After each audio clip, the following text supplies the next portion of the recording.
દીપાવલીના પાવન પર્વે અમદાવાદના મણિનગર વિસ્તારમાં સ્થિત શ્રી સ્વામિનારાયણ કુમકુમ મંદિરમાં વેપારીઓએ પરંપરાગત ચોપડા, આધુનિક લેપટોપ અને 6x3 ફૂટના વિશાળ ચોપડાનું ભક્તિભાવપૂર્વક પૂજન કર્યું। કુમકુમ મંદિરના સાધુ પ્રેમ વત્સલદાસજીએ જણાવ્યું કે છેલ્લા 40 વર્ષથી નિઃશુલ્ક ચોપડા પૂજાની પરંપરા ચાલે છે।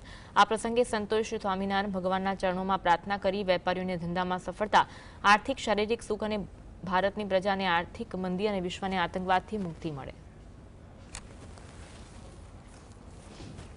માણસનો વ્યાપારીનો એક જ હેતુ છે, ગમે એમ કરીને ધંધાનો હિસાબ રાખવો। પછી ચોપડામાં હિસાબ રાખે કે લેપટોપમાં હિસાબ રાખે એના તો ફરક પડતો નથી, પણ એટલો ફેર પડે કે ભગવાનના સાનિધ્યમાં ચોપડા પૂજન કરવામાં આવે તો ભગવાનના આશીર્વાદ ઉતરે છે।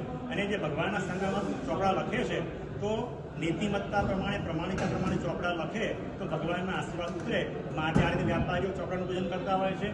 બીજું, કુમકુમ મંદિરમાં 6x3 ફૂટનો વિશાળ ચોપડો બનાવવામાં આવ્યો હતો અને વ્યાપારીઓને સમજ આપવામાં આવી હતી કે આ માણસે ધંધો કરવો એમાં ચોરી ન કરવી જોઈએ, પ્રમાણિકતાથી ધંધો કરવો જોઈએ, એ માટે પણ આ ચોપડાનું આયોજન કરવામાં આવ્યું હતું।